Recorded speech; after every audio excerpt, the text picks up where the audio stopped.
We are many, and we are capable of so many different things. It's time to give them a name.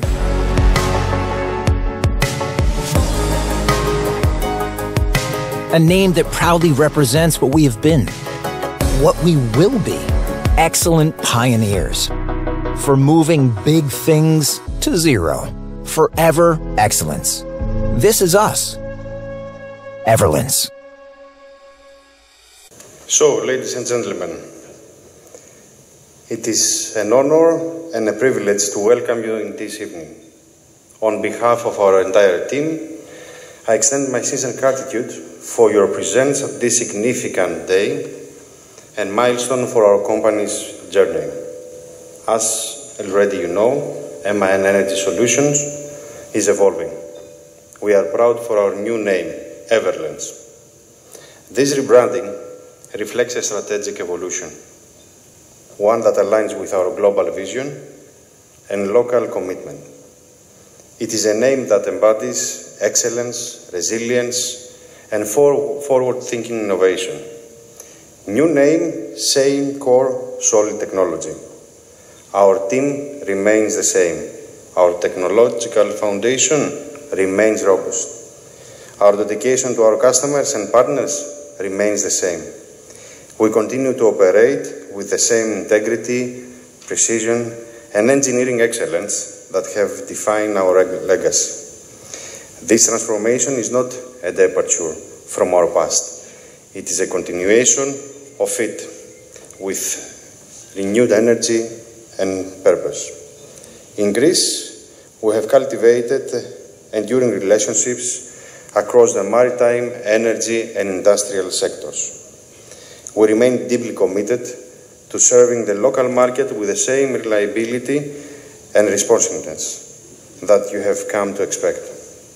Globally, Everlens represents a new chapter, one that embraces innovation, sustainability, and strategic growth. As Everlens, we are proud to contribute to this vision, both locally and internationally. As we move forward under our new name, we reaffirm our commitment to excellence, collaboration, and technological leadership. We thank you for your continued trust and partnership.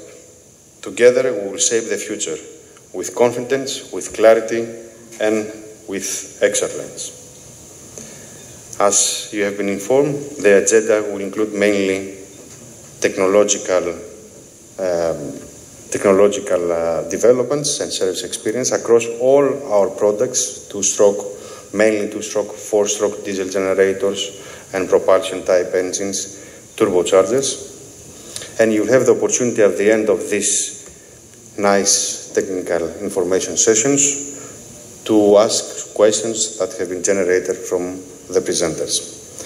I would like now to invite on the podium our Senior Vice President, Mr. Bjarne Foltarken Jenser, responsible for the entire two-stroke and four-stroke diesel generators product portfolio. Thank you very much. Yes, thank you very much, and thank you for joining us here on this beautiful October evening here today. You saw now in the video, and also you heard from Dionysius about the meaning of Everlens and why we have changed the name to Everlens, the first ever, and excellence. And you saw in the video also our long history. And I think I really want to emphasize this. This is a very important part of the name. The first part of the name, Ever, is because we have to remind ourselves that we have a long history. We have a history of more than 250 years of technology development. And this history is something we are very well aware of. That's so important of who we are today. But that also means that it's something that we have to treasure. That's something that we have to take care of. So we will continue to be here for many years, because this is what we want. This is what we want with you. We want to make sure that we are here for the long-term business with you. And then just one very important thing, it's important to mention, I'm in charge of the two-stroke business, and I just want to let you know, in case you have missed it, that our two-stroke engines are now called Everlens B&W two-stroke engines.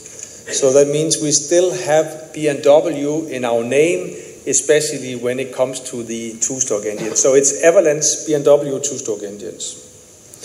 You also saw in the video that there was a lot of fast things in the video, but maybe you saw the Zealandia.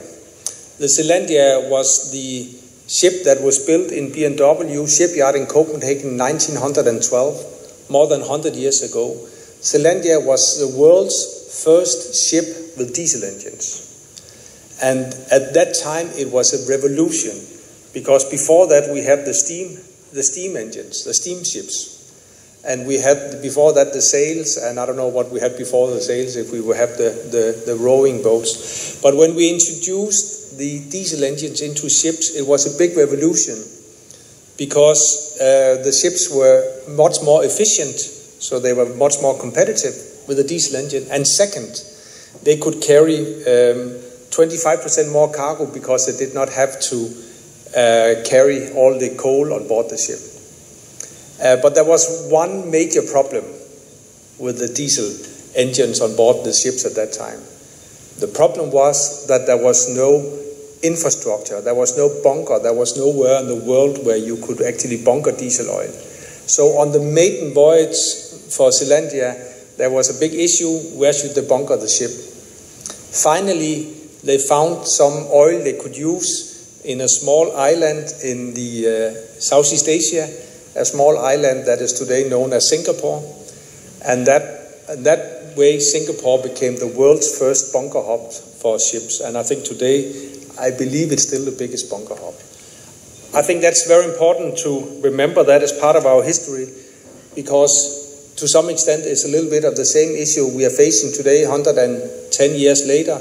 We know there has been so many changes the last 10 years. Just the last 10 years, you can imagine in shipping, we have changed from mechanical engine to electronic engines. We have changed from tier 1 to tier 2 to tier 3 from NOx. And all these new technologies that the people on board the ship have to deal with. And now we have also started to introduce new technologies. And this is just what happened with the dual fuel. And this is just what have happened in the last 10 years. If you think about the changes that will happen the next 10 years, it will probably be to a similar extent the number of changes that we have faced in the previous 10 years. And this will be I'm sure, very difficult period, but also a very exciting period. Whether we like it or not, I think we are in for next 10 years of big changes. But I say to people, well, we've done it before. We did it back in 1912 with the Zealandia. There was no bunker, no infrastructure. We managed it, and I'm sure we'll manage this time also. And I'm particularly confident with being here in Athens, being with the Greek ship owners, because you have a long history of handling these changes, of handling the difficult changes and come out on top. This is what you do. This is what you are known for. This is what you have always been doing. But we also know that we have a role to play, to support you. We certainly also feel the pressure from the market and the pressure to change. And some of the things that we can do to help you, I would just highlight in particular three things we will do. First of all, we have our academies. We have our academies worldwide, in Europe, here in Paris also. I heard from Dionysus, we are having basically all the training courses except one, that advanced troubleshooting, that we are planning to also develop here in the academy, but all the two-stroke training and the four-stroke training, the turbocharger, we have similar We have that in our academies in India. We have it in with our partners. We have it in Shanghai. We have it in Korea. So the academies, I think it's a way we can support you and your people to develop the competences that is needed. Second, we also know that the superintendents are very important. So we have started a program where we are hiring a lot of superintendents, and we're not hiring them in Denmark. We hire them all over the world. We hire them in the places where the ships are trading, in the Panama Canal, in the Suez, in Singapore, in Hong Kong, in Australia, everywhere where the ships are trading. We are hiring superintendents and spend a lot of time and money on educating them and make sure they have the competence to deal with this new technology so they can support you. And third, I would also highlight the digital.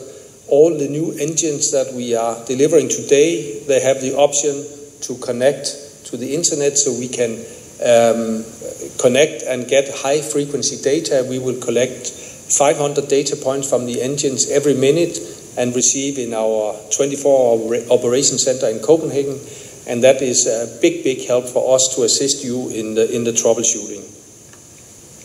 So these are some of the things that we can do in this challenging period that is ahead of us. Tonight is also a night of appreciation. We want to celebrate our new name with you, but we also want to thank you for your support, thank you for your loyalty.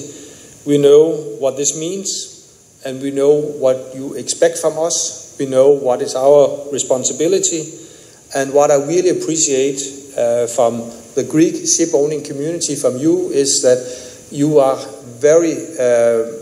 also the first ones to give us a feedback when we are not living up to our responsibility. And we really want to thank you for that, because this is a very important part of how we can continue to improve the service and continue to improve the technology. And we know that this is our responsibility. We know there are a lot of changes. We know it will be an exciting next 10 years.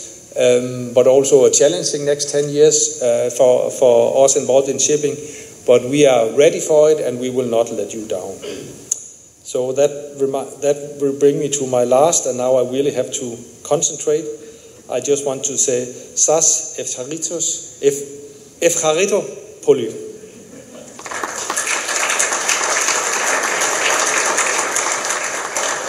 And now let's get started with the presentation. And the first presenter is Christian Ludwig.